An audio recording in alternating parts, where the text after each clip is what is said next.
This is it. Here we are, the day before the Etape of the Tour de France Femmes avec Zwift. We've made it to almost the top of the Col de la Madeleine where we're staying. And I feel really scared.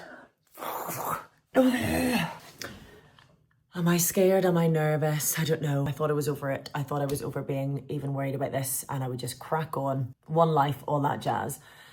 I think I've just built up to it so much. Part of my nerves, I think, is because I feel so mentally and physically unprepared for this thing, which is not where I wanted to be at this stage.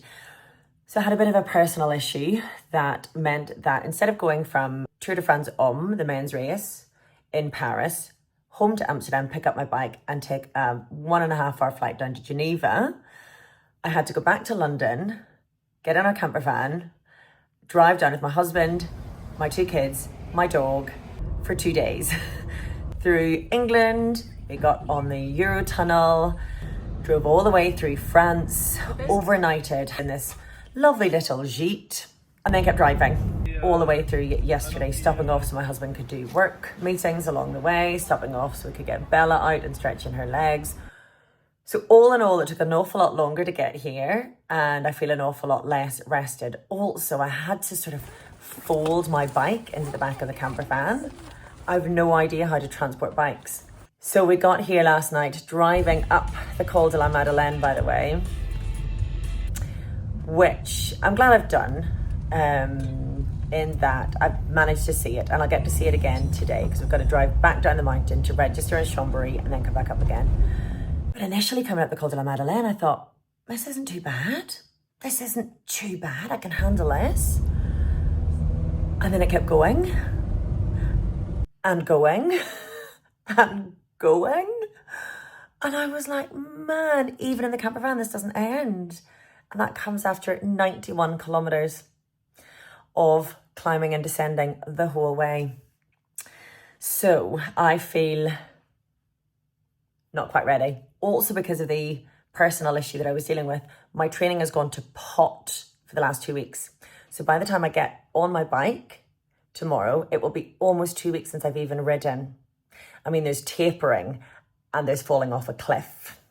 So I haven't done the training that I wanted to, and I'm not as psychologically prepared as I wanted to be. And I was actually really looking forward to this bit because I thought once I get here, I'll think I've done all the hard work. I've done everything I can do. Now we'll just let the event take over. I have done everything I can do, but it's just not as much as I think I needed to do.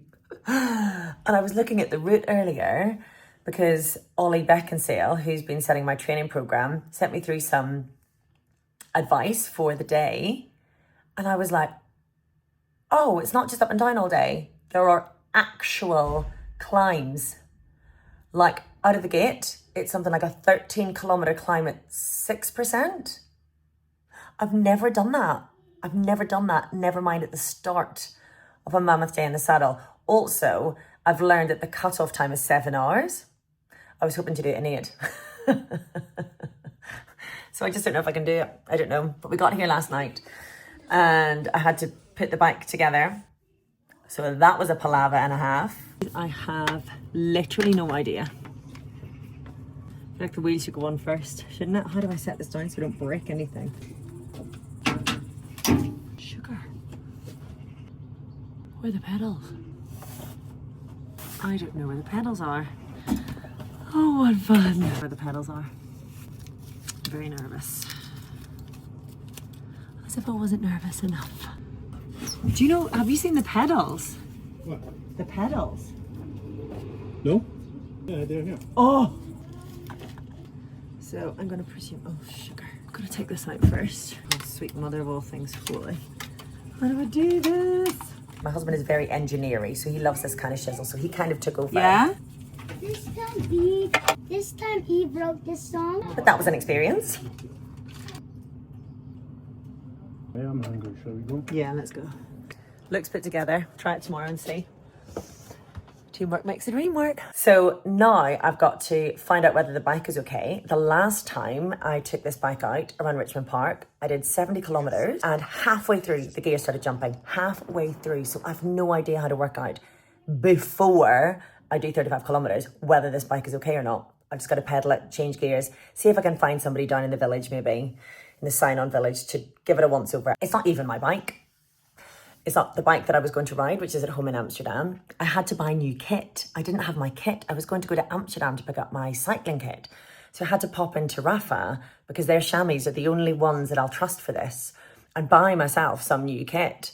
Jack in Rafa, by the way, in Soho, you are amazing. Thank you. Very good at upselling, but it is everything that I needed. So now I am going to get myself down to Chambéry, sign on, get my bib sorted, and hopefully get a bit excited about it. My friends arrive here later. Rianne, who's doing the bike ride with me, will be staying in the chalet with me. My friend Charlotte is coming. I know my friend Jenny is down there already. There's lots of people that I'm really excited to see the backsides of as I climb up the mountain, increasingly in the distance. Oh, I can laugh now. I won't be laughing tomorrow.